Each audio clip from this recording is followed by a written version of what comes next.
Alors bonjour, aujourd'hui, merci d'être avec nous aujourd'hui. Un plaisir. On va continuer notre étude en rapport avec le sanctuaire. Et aujourd'hui, on va regarder un aspect un petit peu différent. On va regarder les fêtes qui étaient célébrées dans le temple et voir comment elles ont une signification particulière pour nous, en particulier aujourd'hui, en tant que croyants. Tu veux prier avec nous en commençant? Oui. Alors, Seigneur Jésus, je te remercie de faire en sorte qu'on soit réunis aujourd'hui pour qu'on puisse lire ta parole et approfondir ta parole, Seigneur, afin de toujours se rapprocher de plus en plus de toi, Seigneur. Alors, je te demande de bénir cette rencontre au nom de ton Fils Jésus. Amen. Amen. Merci bien. J'aimerais vous proposer de regarder un texte dans le livre du Lévitique, au chapitre 23, où se trouve la liste des 7 fêtes que Dieu avait données au peuple d'Israël. Ils en ont rajouté d'autres avec le temps. On en a une qu'on connaît bien par le livre d'Esther, la fête des Pourim, la fête aussi de la dédicace du temple. Plusieurs fêtes ont été rajoutées à cause d'événements historiques. Mais à l'origine, Dieu avait donné 7 fêtes qui devaient être célébrées dans le temple d'une certaine façon. Et nous en avons ici le calendrier dans le livre de Lévitique au chapitre 23. J'aimerais qu'on commence par lire dès le verset 1. Alain, si tu veux bien nous lire le verset 1 à 3. L'Éternel parla à Moïse et dit, « Parle aux enfants d'Israël, et tu leur diras, les fêtes de l'Éternel que vous publierez seront de saintes convocations. Voici quelles seront mes fêtes. On travaillera 6 jours, mais le 7e jour est le sabbat, le jour du repos. Il y aura une sainte convocation. Vous ne ferez aucun ouvrage, c'est le sabbat de l'Éternel dans toutes vos demeures. » Merci. La liste des fêtes commence par un rappel du 4e commandement, c'est-à-dire du sabbat, parce qu'en réalité, dans ces 7 fêtes, il va y avoir ce qu'on appelle 7 sabbats cérémoniels. Les fêtes vont tomber à date fixe, comme nos anniversaires, par exemple. Ce qui veut dire que d'année en année, elles vont tomber à des jours différents de la semaine. Oui. Il y a dans ces 7 fêtes, réparties d'une façon inégale, 7 jours qui sont des sabbats cérémoniels parce qu'ils vont être observés de la même manière que le sabbat du 4e commandement dont il est question dans les premiers versets qu'on vient de lire. Donc ce rappel du sabbat, 4e commandement, est un rappel de la manière dont ces journées spéciales, sabbats cérémoniels, seront aussi célébrées. Sainte convocation, pas d'activité, s'humilier devant le Seigneur, présenter un certain nombre de sacrifices. Donc le sabbat, le rappel du sabbat du 4e commandement va s'appliquer à ces 7 sabbats que nous allons retrouver au travers des fêtes, mais qui nous permet de savoir que ces jours-là sont des jours particuliers et qui vont tomber n'importe quel jour de la semaine d'une année sur l'autre. Alors on va regarder la première fête. Paul, si tu veux bien nous lire dans Lévitique 23, le verset 4 et 5. Voici les fêtes de l'Éternel, les saintes convocations que vous publierez à leur temps fixé. Le 1er mois, le 14e jour du mois, entre les 2 soirs, ce sera la Pâque de l'Éternel. Merci. La première fête qui est présentée ici, c'est la fête de Pâques. On n'a pas beaucoup d'indications sur ce que cette fête contient parce qu'il y a dans le livre de l'Exode au chapitre 12 les détails sur cette fête qui nous sont donnés en long et en large, et on va jeter juste un œil sur quelques-uns d'entre eux pour nous remettre dans l'esprit de ce qu'est cette fête de Pâques. Et je vais te demander, Alain, si tu veux bien commencer par lire le verset 1 et 2. L'Éternel dit à Moïse et à Aaron dans le pays d'Égypte, « Ce mois-ci sera pour vous le premier des mois. Il sera pour vous le premier des mois de l'année. » Merci. Si tu veux bien nous lire le verset 5 et 6 aussi. « Ce sera un agneau sans défaut, mâle, âgé d'1 an. Vous pourrez prendre un agneau ou un chevreau. Vous le garderez jusqu'au 14e jour de ce mois, et toute l'assemblée d'Israël l'immolera entre les 2 soirs. » Merci. Cette fête de Pâques gravite autour du sacrifice de l'agneau. Et vous remarquez, il est question ici de le sacrifier et on va aussi manger la chair de cet agneau-là. Dans cette description qui nous est faite ici au chapitre 12, c'est la première fois qu'ils vont célébrer la fête de Pâques.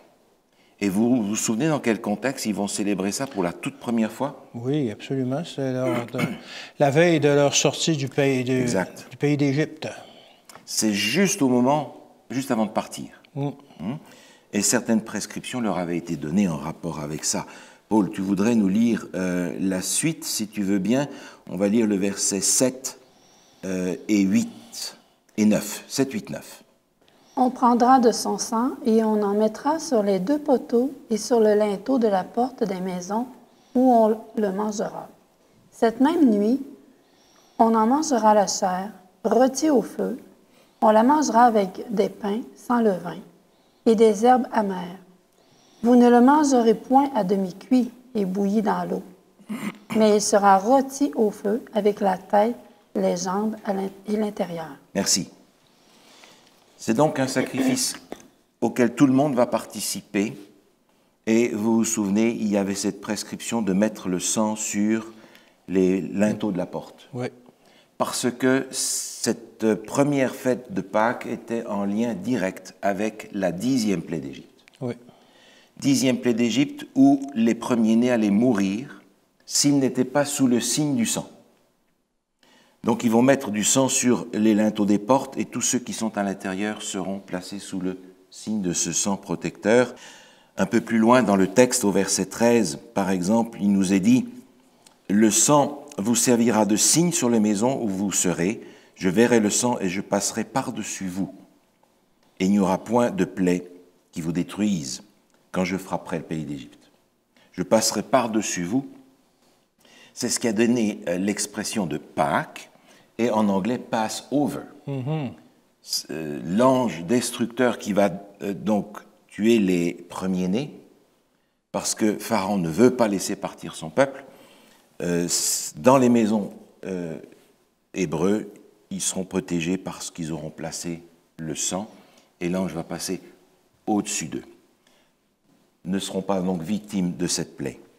On a dans les prescriptions données par rapport à la Pâque un certain nombre de choses. D'abord, il nous est dit au verset 8, on en mangera la chair, tout le monde va en manger. Elle est rôtie au feu, on la mange avec des pains sans levain, des herbes amères. Et au verset 10, il est dit, vous n'en laisserez rien jusqu'au matin. Verset 11, il est dit, c'est la Pâque de l'Éternel. Ce chapitre 12 nous donne par conséquent un certain nombre d'indications en rapport avec la manière dont ça devait être célébré. La signification de Pâques est très claire. En fait, l'agneau est au centre de cette célébration et on va retrouver ça dans l'Évangile selon Jean au chapitre 1er. Évangile selon Jean, chapitre 1er, verset 29. Le lendemain, il vit Jésus venant à lui et il dit, « Voici l'agneau de Dieu qui ôte le péché du monde. » Merci. Jean-Baptiste voit venir à lui Jésus, il dit « Voici l'agneau de Dieu qui ôte le péché du monde. » Dans la tête de ceux qui écoutent, l'agneau, c'est Pâques. Et ils ont du mal à comprendre qu'il s'agisse de Pâques avec cet homme-là. Pourtant, quand est-ce que Jésus est mort? À Pâques. Il est mort justement à Pâques, n'est-ce pas? Au moment de la Pâques, au moment de la célébration de la fête de Pâques. Et j'aimerais simplement reprendre quelques textes avec vous dans le Nouveau Testament en particulier, qui sont reliés aux indications qui nous étaient données dans Exode chapitre 12. On va regarder par exemple au chapitre 19 de Jean, Évangile selon Jean, chapitre 19. Alors on va lire inévitablement ce verset qui nous parle du moment où Jésus est en effet décédé, versets 29 et 30, si tu veux bien nous le lire. Il y avait là un vase plein de vinaigre. Les soldats en remplirent une éponge et l'ayant fixé à une branche d'hysope, ils l'approchèrent de sa bouche. Quand Jésus prit le vinaigre, il dit « Tout est accompli. » Et baissant la tête, il rendit l'esprit. Merci bien. Donc c'est le moment où Jean rapporte cet instant particulier où Jésus meurt. Plusieurs incidents sont rapportés en rapport avec la mort de Jésus. Quelques versets plus loin, par exemple, versets 32 et 33. Si tu veux nous lire le verset 32 et 33. Les soldats vinrent donc, et ils rompirent les jambes au premier, puis à l'autre qui avait été crucifié avec lui. S'étant approchés de Jésus et le voyant déjà mort, ils ne lui rompirent pas les jambes. Voilà, vous vous souvenez que dans les prescriptions données pour la Pâque, il ne fallait pas casser les os c'est vrai. de l'animal qu'on sacrifiait. Parce que tous ces éléments-là se rapportent à la mort de Jésus et à ce qui se passe au moment de la mort de Jésus. On va regarder un texte dans Ésaïe 53, si vous voulez bien. Ce texte d'Ésaïe qui rapporte le sort du serviteur de l'Éternel, un texte extrêmement clair sur la mort de Jésus. Encore une fois, on pourrait lire dès la fin du chapitre 52, mais on va lire juste quelques extraits du chapitre 53. Alain, est-ce que je peux te demander de nous lire le verset 5, s'il te plaît? Mais il était blessé pour nos péchés, brisé pour nos iniquités. Le châtiment qui nous donne la paix est tombé sur lui, et c'est par ses meurtrissures que nous sommes guéris. Merci. La manière dont le sacrifice de Jésus est présenté nous fait comprendre que c'est un sacrifice qui provoque une souffrance énorme à Jésus. Et lorsqu'on regarde l'histoire, qu'on comprend ce qu'est la crucifixion, on comprend que c'est une torture extrêmement douloureuse. On va lire les versets 7 et 8, si tu veux bien continuer. Il a été maltraité et opprimé, et il n'a point ouvert la bouche, semblable à un agneau qu'on mène à la boucherie, à une brebis muette devant ceux qui l'attendent. Il n'a point ouvert la bouche. Il a été enlevé par l'angoisse et le châtiment. Et parmi ceux de sa génération, qui a cru, qui était retranché de la terre des vivants, et frappé pour les péchés de mon peuple. Merci. La comparaison dans ce texte de Jésus avec l'agneau se retrouve dans la célébration de Pâques et aussi en rapport avec cette célébration où on devait manger ça avec des herbes amères. Ouais. Ce n'est pas une douce pâtisserie sucrée. C'est manger avec des herbes amères, c'est la souffrance, c'est la difficulté. Je te laisse lire aussi le verset 12, si tu veux bien. C'est pourquoi je lui donnerai sa part avec les grands. Il partagera le butin avec les puissants, parce qu'il s'est livré lui-même à la mort et qu'il a été mis au nombre des malfaiteurs, parce qu'il a porté les péchés de beaucoup d'hommes et qu'il a intercédé pour les coupables. Merci. Jésus est venu porter les péchés des humains qui vont l'accepter comme leur sauveur. Le sacrifice de Jésus est représenté par la fête de Pâques. Et vous vous souvenez, il était dit dans le texte d'Exode, où on va revenir, regardez-le juste un instant avec moi, Exode chapitre 12. On va relire le verset 10. On va relire le verset 10. Tu veux bien nous lire le verset 10, Paul, s'il te plaît? Oui. Alors, vous n'en laisserez rien jusqu'au matin. Et s'il en reste quelque chose le matin, vous le brûlerez au feu. Merci. Ce sacrifice doit être mangé en entier. D'ailleurs, si c'était trop pour une famille, il se mettait à 2 familles ensemble, mais la prescription est donnée, il n'y a rien qui reste, tout doit être pris. Et s'il en reste, vous le brûlez, vous le détruisez. Jésus, c'est comme ça. Ou on prend, ou on ne prend pas.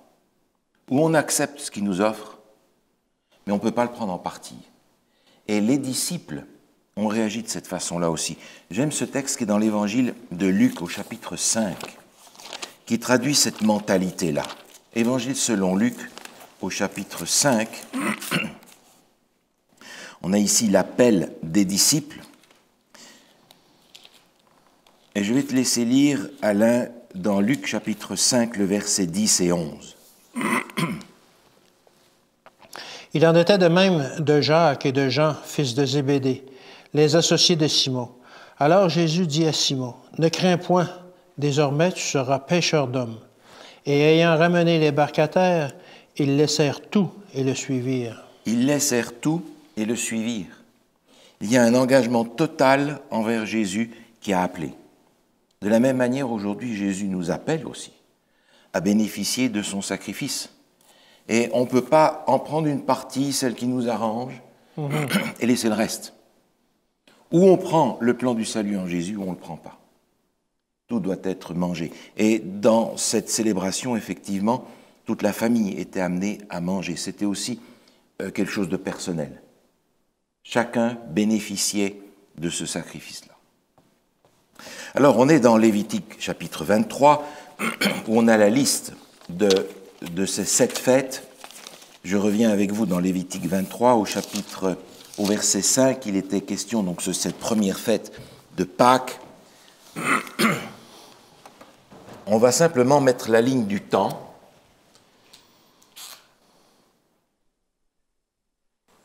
Pour voir les fêtes juives. On avait donc ici, au 14e jour de ce premier mois, la fête de Pâques.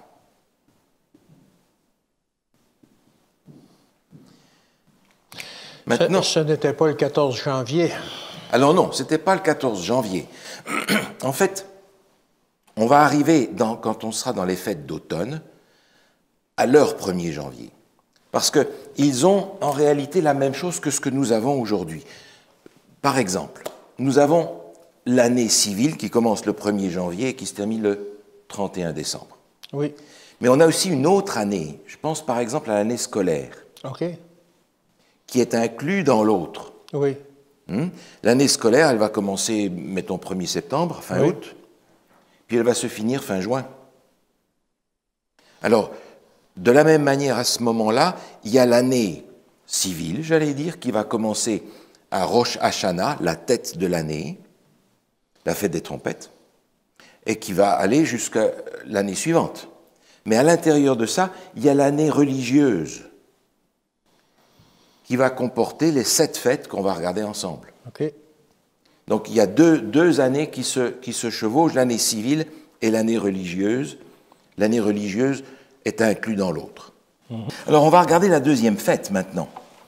Alain, est-ce que tu aimerais nous lire le verset 6 à 8 ? Et le 15e jour de ce mois, ce sera la fête des pains sans levain, en l'honneur de l'Éternel. Vous mangerez pendant 7 jours des pains sans levain.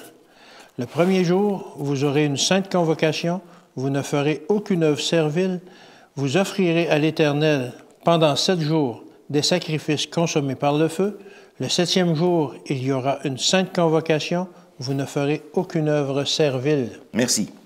On a dans cette deuxième fête 2 sabbats cérémoniels qui sont présentés. Le premier jour de cette fête-là et le dernier. On a donc 2 sabbats cérémoniels qui, comme je l'avais mentionné tout à l'heure, sont célébrés de la même manière que le sabbat du 7e jour, peu importe le moment où ils vont tomber. Donc, vous avez remarqué au verset 6, il nous est dit quand cette fête a lieu. Oui, c'est ça. C'est quand? Le 15e jour, donc c'est le lendemain de la Pâque, qui était le 14. Exactement, le lendemain de la Pâque. La Pâque avait lieu le 14, et la fête qui est ici, qui est la fête des pains sans levain, a lieu le 15.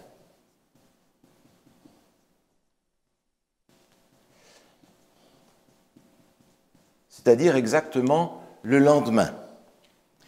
On a vu dans nos textes précédents que le jour de Pâques, c'est le vendredi où Jésus a été mis à mort. Oui. N'est-ce pas? Oui. Et vous vous souvenez qu'ils étaient pressés de liquider ces exécutions parce que la Pâque devait être célébrée ce même soir.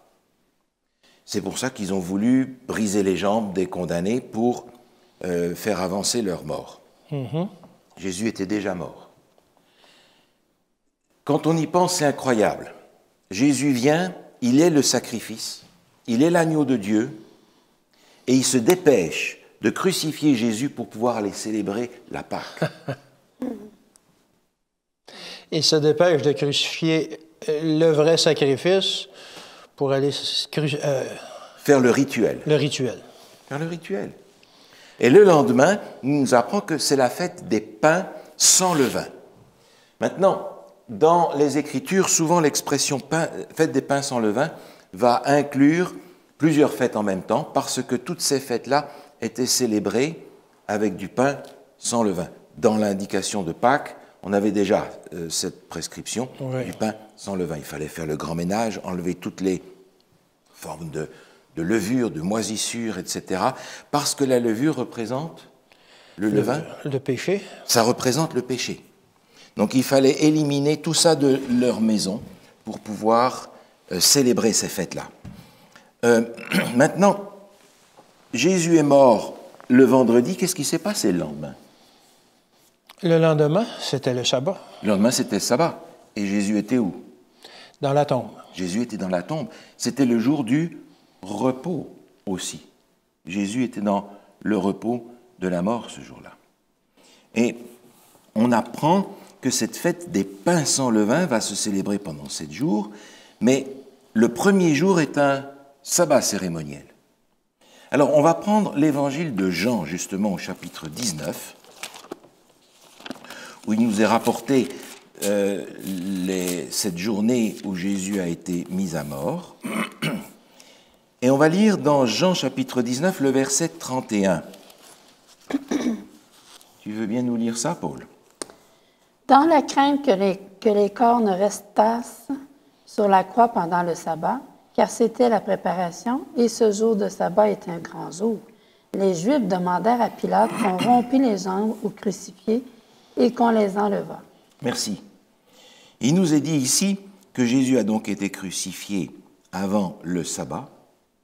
C'était le jour de la préparation. Mais c'était un grand sabbat. Parce qu'en réalité, l'année où Jésus est mort, dans l'année 31 de notre ère, la fête de Pâques était célébrée le vendredi soir. C'est pour ça qu'ils étaient dépêchés de faire avancer cette exécution. Et le lendemain, c'était donc la fête des pains sans levain, le premier jour de la fête des pains sans levain, qui est un sabbat cérémoniel et qui tombait en même temps que le sabbat du 7e jour. Donc un double sabbat. Un double sabbat. Sabbat hebdomadaire, sabbat... Exactement. D'où l'expression, c'était un grand jour. Parce que les deux célébrations, le 4e commandement et le premier jour de la fête des pains sans levain, tombaient ensemble le même jour cette année-là. On a donc ici, dans la fête des pains sans levain, une expression de cette mort de Jésus pour nous, sans péché. Parce que si Jésus a le péché, comment est-ce que nous pouvons être sauvés? Ça ne marche plus. Jésus est mort et sa mort a une valeur parce que sa vie est sans péché. La vie, la mort de Jésus et sa résurrection sont une seule et même chose qui vont ensemble. Jésus dans sa vie est pour nous un exemple. Jésus dans sa mort est pour nous un substitut. Il a pris notre place. Jésus dans sa résurrection, c'est notre espérance. Donc tout ce qui est en rapport avec ces événements liés à la vie de Jésus, à sa mort et à sa résurrection, sont tous tenus les uns avec les autres dans le plan du salut qui nous est offert aussi. Donc cette fête des pains sans levain, dont il est question donc dans Lévitique 23, nous parle de Jésus dans le jour du repos, dans sa mort, son sacrifice qui a été fait pour nous. Et on a là les pains sans levain. On va regarder ce texte quand même dans l'Évangile, dans les lettres de Jean, pardon. Première épître de Jean, au chapitre 3, au verset 5. Or, vous le savez, Jésus apparut pour ôter les péchés. Et il n'y a point en lui de péché. Merci. Il n'y a point en lui de péché. C'est important pour que le sacrifice de Jésus ait toute sa valeur pour nous. On retrouve le même enseignement dans l'épître de Paul aux Corinthiens. 1 Corinthiens chapitre 5. 1 Corinthiens chapitre 5. On va lire le verset 7 et 8. 1 Corinthiens chapitre 5, le verset 7 et 8. Faites disparaître le vieux levain afin que vous soyez une pâte nouvelle, puisque vous êtes sans levain, car Christ, notre Pâque, a été immolé. Célébrons donc la fête, non avec du vieux levain, non avec un levain de malice et de méchanceté, mais avec les pains sans levain, de la pureté et de la vérité. Merci. Christ, notre Pâque, a été immolé. On va donc célébrer la fête des pains sans levain en rapport avec la pureté et la vérité que Jésus était et qu'il a donné en sacrifice pour nous. Donc la fête des pains sans levain ici est en rapport avec ce sacrifice que Jésus a fait, cette mort incroyable de Jésus, c'est-à-dire la mort du juste pour sauver les injustes. On va regarder un texte dans l'Épître aux Romains au chapitre 5 où l'apôtre Paul, en rapport avec le plan du salut, reprend cette notion. Romains chapitre 5, c'est le verset 8. Romains chapitre 5, verset 8. Je te laisse lire ça. Mais Dieu prouve son amour envers nous, en ce que, lorsque nous étions encore pécheurs, Christ est mort pour nous. Merci beaucoup. Christ est mort pour nous. Donc cette fête des pains sans levain, qui arrive le lendemain du jour où Jésus a été sacrifié, est en rapport avec la mort de Jésus dans le tombeau. Jour de repos.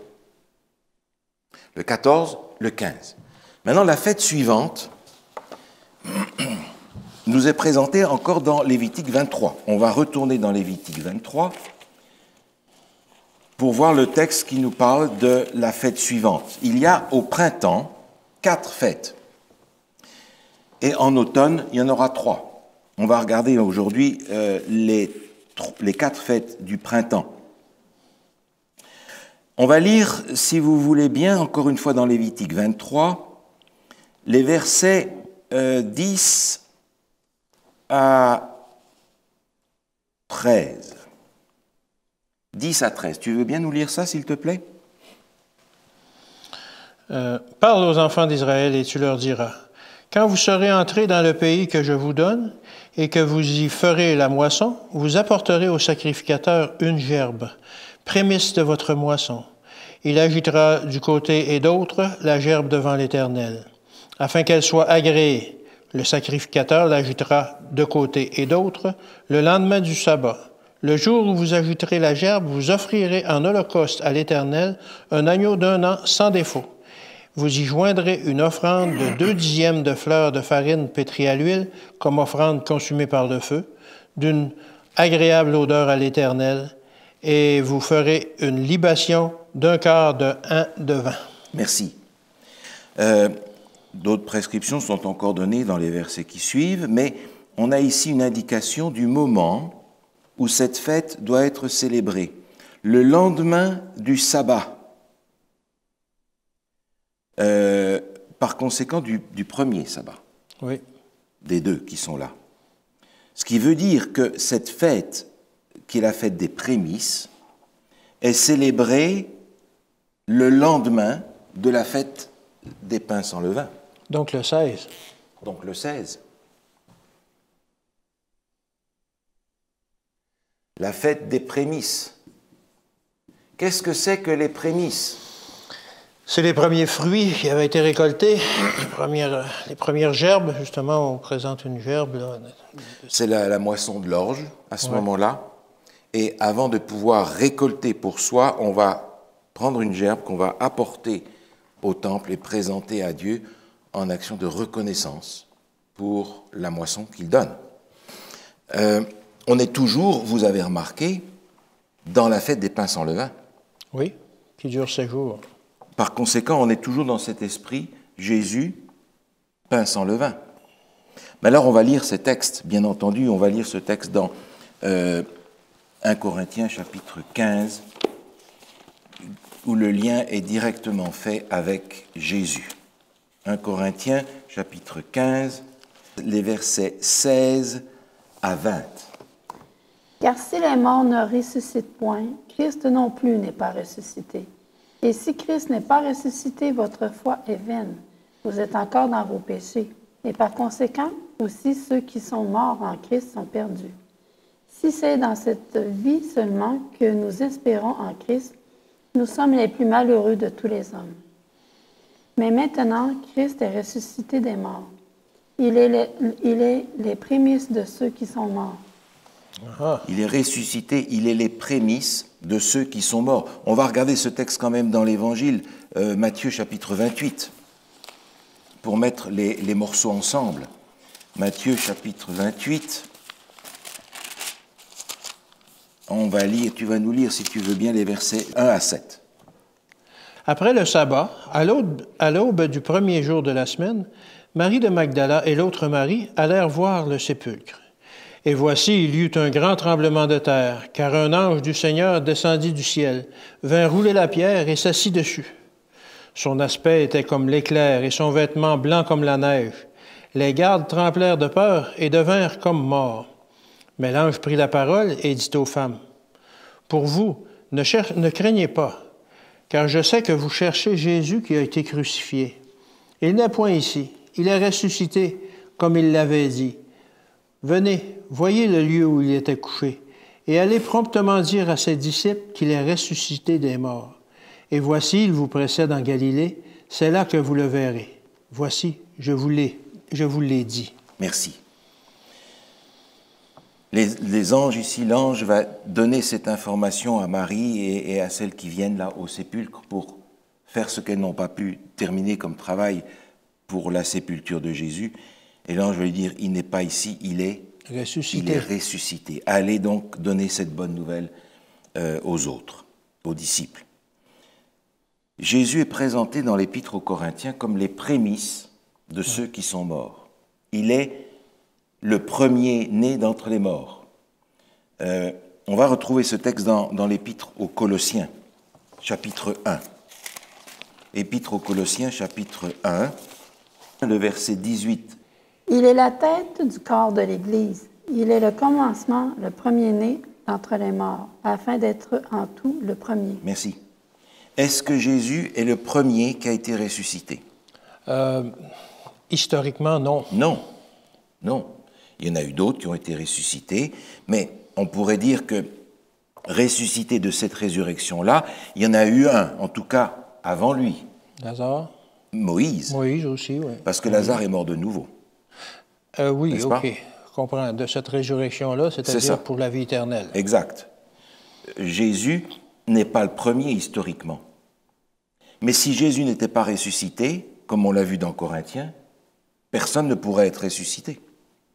Alors, il n'est pas le premier chronologiquement, mais il est le premier en importance. Il est les prémices, parce que sans la résurrection de Jésus, pas de résurrection du tout. Mm-hmm. Donc, on a dans cette fête des prémices la résurrection de Jésus,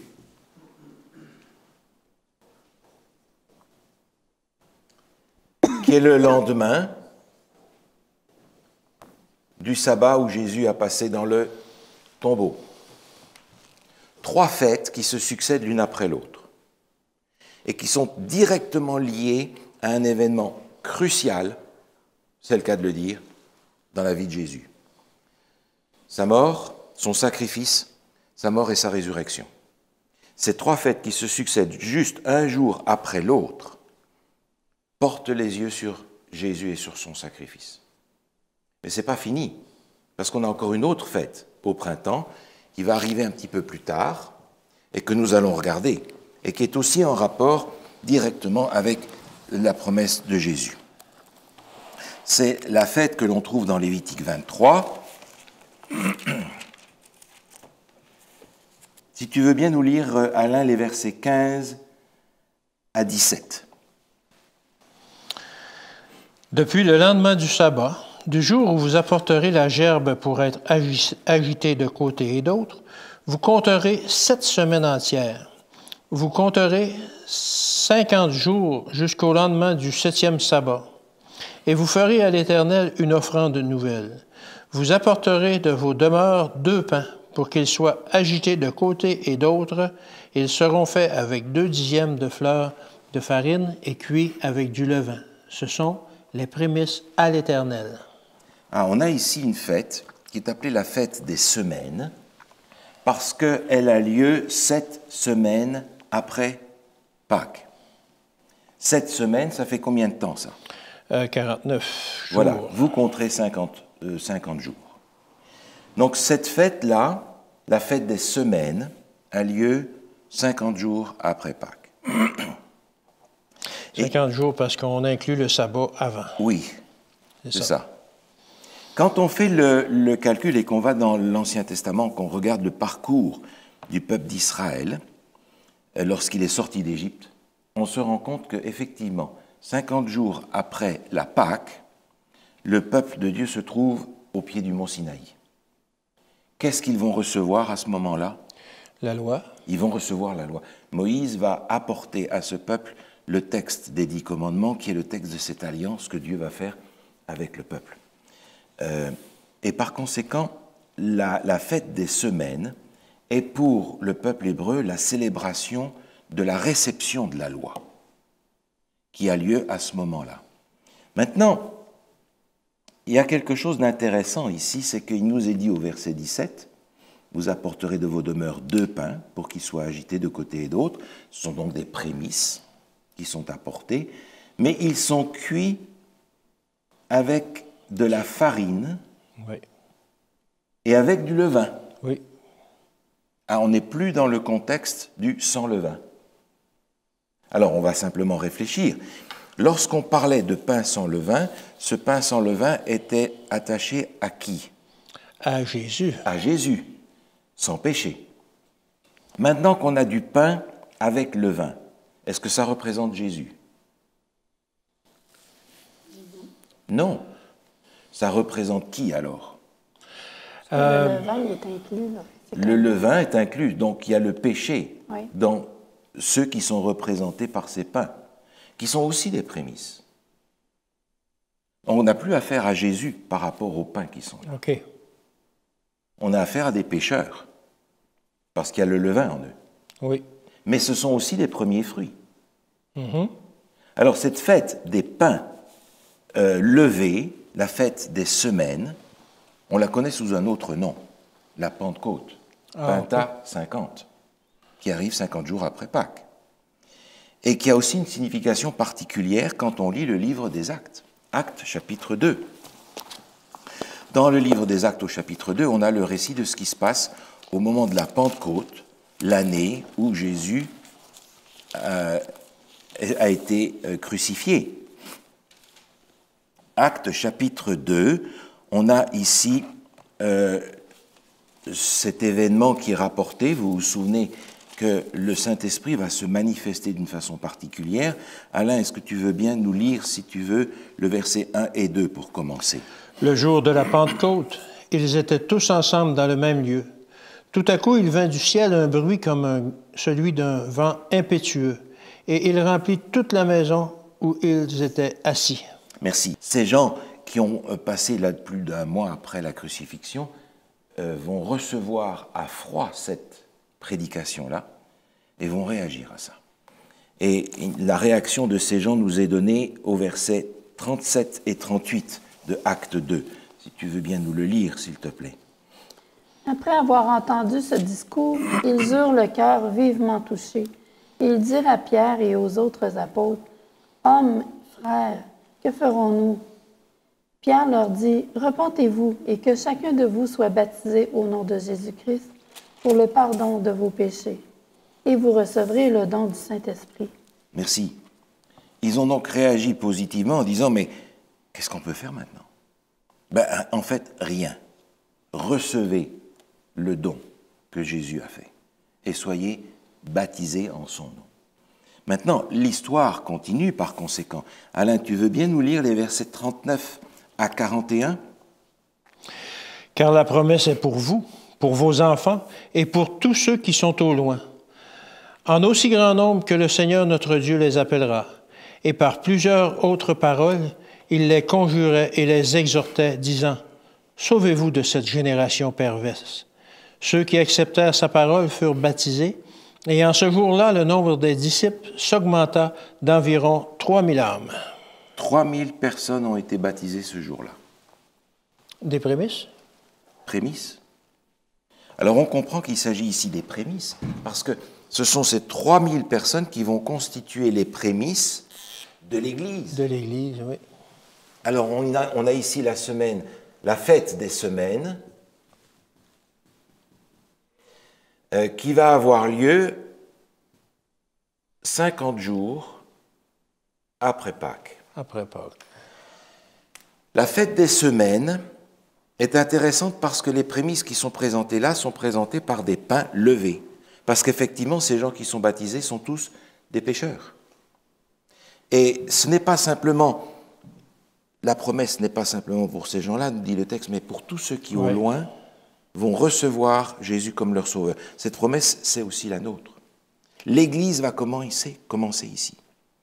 En fait, jusqu'à ce moment-là, ils étaient combien de croyants en Jésus? Il était au moins les 12.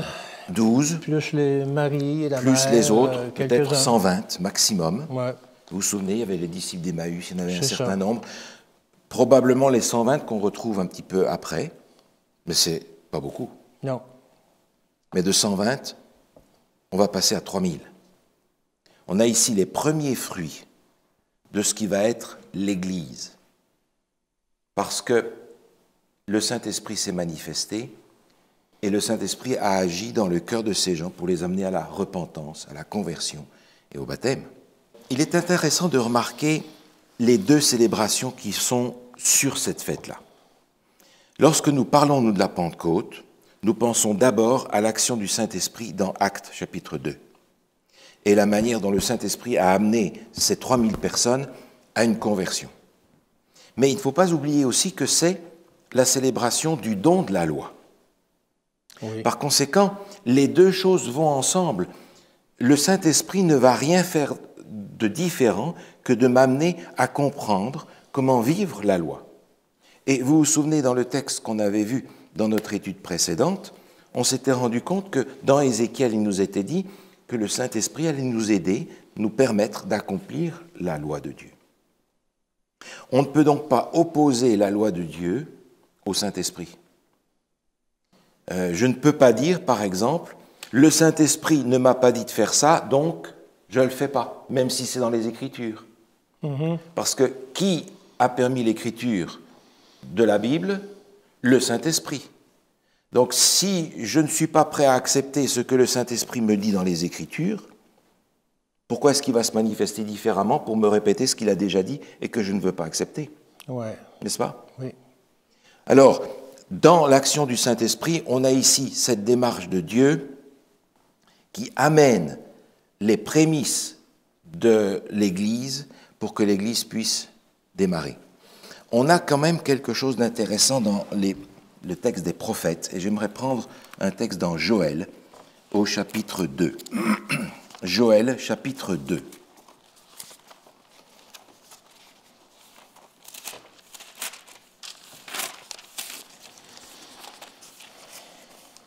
Le livre du prophète Joël contient beaucoup de textes en rapport avec le jour de l'Éternel.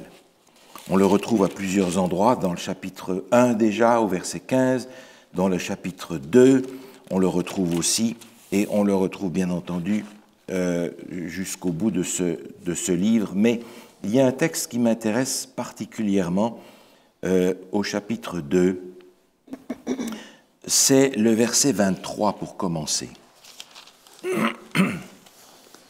Tu veux bien nous lire ça, s'il te plaît?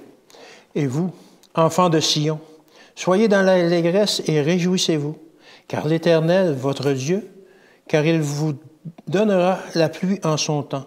Il vous enverra la pluie de la première et de l'arrière-saison, comme autrefois. Verset 24. Les airs se rempliront de blé, et les cuves regorgeront de mou et d'huile. Merci. Alors, on a ici la promesse d'avoir une pluie abondante. Pluie abondante égale récolte abondante. Oui. La pluie de la première saison, la pluie de l'arrière-saison. La pluie de la première saison pour faire germer les semences. Et la pluie de l'arrière-saison pour amener à maturité les épis qui sont levés. On a donc deux pluies qui sont importantes, celle du début et celle de la fin, pour que la moisson soit là. Et vous avez remarqué dans le texte, il est parlé de blé et de mou. Oui. et d'huile. Il y a donc une moisson qui doit être accomplie à la fin. Ici, on a dans cette fête des semaines la pluie de la première saison pour permettre à l'Église de démarrer, mais on a aussi la promesse d'une pluie de l'arrière-saison. Elle vient un petit peu plus loin dans le texte. Paul, si tu veux bien nous lire, dans le même texte de Joël, chapitre 2, les versets 28 à 30. Après cela, je répandrai mon esprit sur toute chair. Vos fils, vos filles prophétiseront, vos vieillards auront des songes, et vos jeunes gens des visions. Même sur les serviteurs et sur les servantes, dans ces jours-là, je répandrai mon esprit. Je ferai paraître des prodiges dans les cieux et sur la terre, du sang, du feu et des colonnes de fumée. Le soleil se changera en ténèbres et la lune en sang, avant l'arrivée du jour de l'Éternel, de ce jour grand et terrible. Merci. Et on apprend juste dans le verset suivant, il est dit « Alors quiconque invoquera le nom de l'Éternel sera sauvé ». Vous vous rendez compte qu'on est ici projeté à la fin des temps. Il est question du jour de l'Éternel. Oui. Il y a par conséquent, avant la fin des temps, une pluie de l'arrière-saison qui vient. Il est dit qu'il va répandre son esprit largement pour arriver cette fois-ci à une moisson du monde entier. Parce que le jour de l'Éternel, c'est le jour où Jésus revient. Il faut par conséquent que nous soyons prêts pour ce retour et qu'on ait, comme on l'a dans l'Apocalypse chapitre 18, une proclamation complète de l'Évangile éternel et que la gloire de l'Éternel se manifeste dans le monde entier.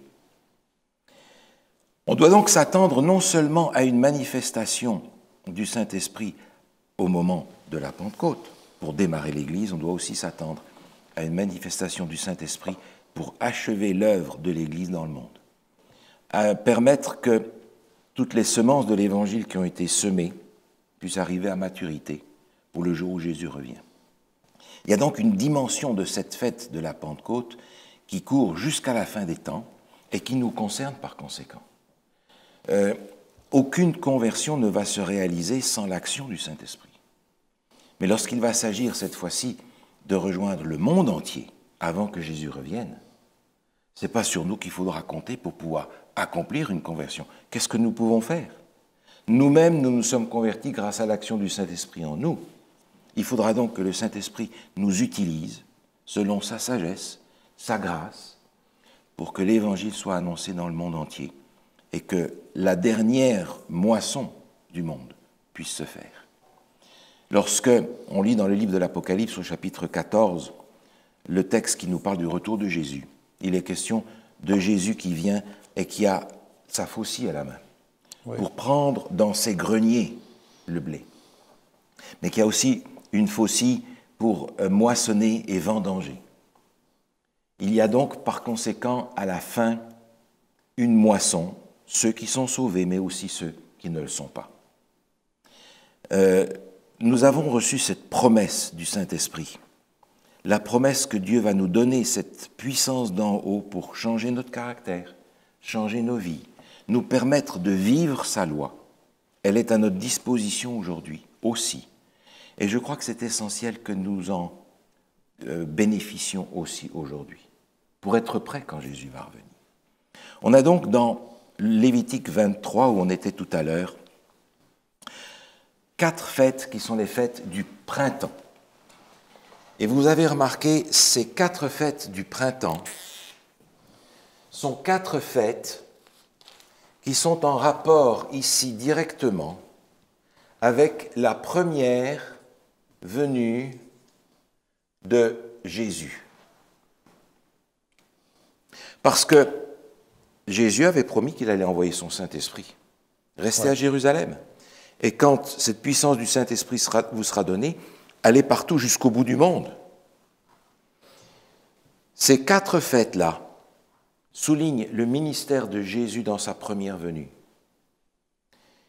Il est mort, il a été crucifié, il est mort, il est ressuscité, il a donné une mission à ses disciples et il leur a donné le moyen de l'accomplir.